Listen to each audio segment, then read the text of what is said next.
Vote আসতেই ভোল বদল নরেন্দ্র মোদীর। রামের বদলে এবার কালীর শরণাপন্ন প্রধানমন্ত্রী চিঠি লিখলেন বাংলার ভোটারদের উদ্দেশ্যে, যেখানে বললেন রাজ্য সরকারের অসহযোগিতায় কেন্দ্রের বিভিন্ন প্রকল্প বাস্তবায়িত করতে কিভাবে সমস্যা পেতে হয়েছে। বললেন দীর্ঘ 6 দশকে কংগ্রেস, বাম ও তৃণমূল সরকারের শাসনকালে কিভাবে অপশাসিত হয়েছে রাজ্য, কিভাবে পিছিয়ে পড়েছে বাংলার অর্থনীতি। এই অবস্থা থেকে রাজ্যকে ঘুরে দাঁড় করাতে বিকশিত পশ্চিমবাংলা গড়ে তোলার উদ্দেশ্যে আবেদন করলেন রাজ্যবাসীর কাছে।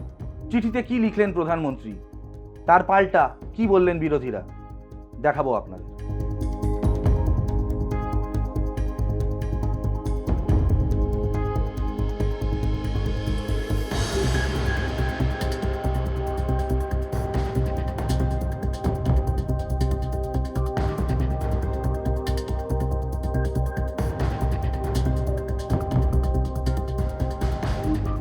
যত কম কথা বলে প্রধানমন্ত্রী ততই ভালো।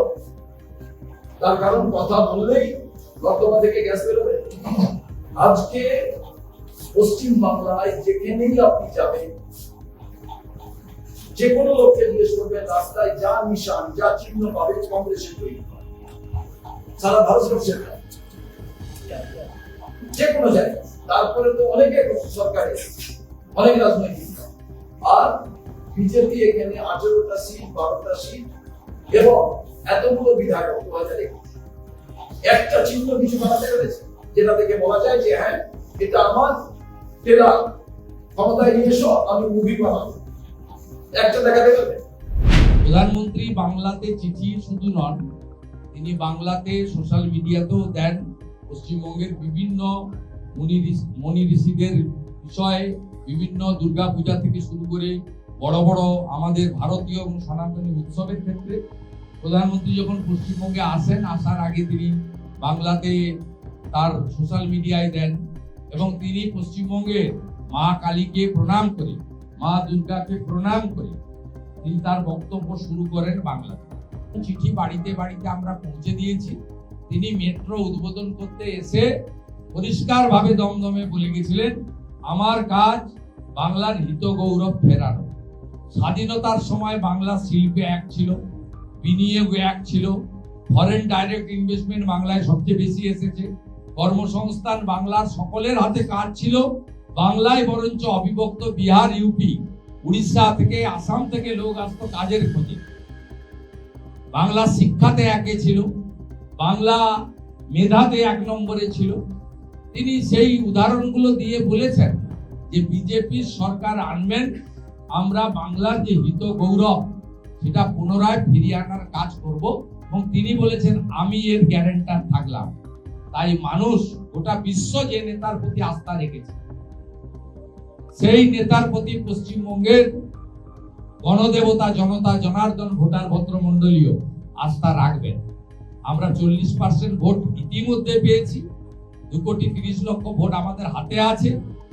মানুষ আমাদের 19, 21, 24 তিনটে ভোটেই ভোট দিয়েছে। এবারে আমাদের আর বাড়তি 5% ভোট এবং 25 থেকে 30 লাখ এক্সট্রা ভোট আমাদেরকে মানুষ যদি দেন, আর চুরি, জোচ্চুরি, সন্ত্রাস, এই অত্যাচার, ভোটে রিগিং, গণনায় কারচুপি, এটা যদি ইলেকশন কমিশন রুখে দিতে পারেন, তাহলে পশ্চিমবাংলায় পরিবর্তন তো হবেই। একদম বিহারের মতো অত্যন্ত ভালো মেজরিটি নিয়ে মোদিজির নেতৃত্বে একটি রাষ্ট্রবাদী সরকার স্থাপন। প্রধানমন্ত্রীর চিঠি জয় শ্রীরাম থেকে শিফটেড জয় মা কালী, আর ভোটের পর ওটা জয় বাংলায় চলে আসবে। পুরো তৃণমূল জিতবে, তৃণমূলের স্লোগান আপনাদের দিয়ে আমরা বলিয়ে ছাড়ব। এই চিঠিটি বাংলার বৈষম্য, বাংলার প্রতি অপমান, বাঙালির প্রতি অপমান, বাংলার টাকা আটকে রাখা, বাংলার বৈধ নাগরিকদের শিকড় ধরে টানাটানি, এগুলোর একটি ক্লারিফিকেশন নেই। আগাগোড়া মানুষকে বিভ্রান্ত করা আছে। আর জয় শ্রীরাম থেকে সরে গেছে মানেই বুঝতে পারবেন বিজেপি একটা দিশাহীন পরিস্থিতিতে চলে গেছে। আর জয় মা কালী নতুন করে শেখাবেন না। মমতা বন্দ্যোপাধ্যায়ের বাড়িতে কালী পুজো হয়, চতুর্থবার মুখ্যমন্ত্রী হওয়ার পরও মমতা বন্দ্যোপাধ্যায়ের বাড়িতে কালী পুজো হবে, কালী মায়ের আশীর্বাদ ধন্য। তো সুতরাং ওই জয় মা কালী বলে আপনারা এখানে দয়া করে বিভ্রান্তি ছড়িয়ে এখানকার মানুষের কাছে আপনাদের কোনো লাভ নেই, আপনাদের নাটকটা মানুষ ধরে ফেলেছে। যারা ভোট করতে আসে তাদের ভোট প্রার্থনাই করবে, আমি আর কি করবো। কিন্তু এরা ভোটের সময় বাংলার কথা মনে পড়লো, ভোট যখন এসে গেল দরজায় তখন পাখির চোখের কথা মনে পড়লো। এটাই বিজেপি এবং নরেন্দ্র মোদীর কাছে আমাদের প্রশ্ন। এতদিন আপনি কোথায় ছিলেন? পৃথিবীর কোন দেশে ছিলেন এতদিন? সারা বছর তো দেখি আপনি পৃথিবীর বিভিন্ন দেশে ঘুরে বেড়াচ্ছেন। ভোটের আগে বাংলা কথা মনে পড়াতে প্রথম প্রশ্ন, হঠাৎ করে নির্বাচন আগে বাংলার খাতিরদারি কেন? প্রধানমন্ত্রীর এই আবেদনে কতখানি সাড়া দেবেন বঙ্গবাসী? আদৌ কি দেবেন?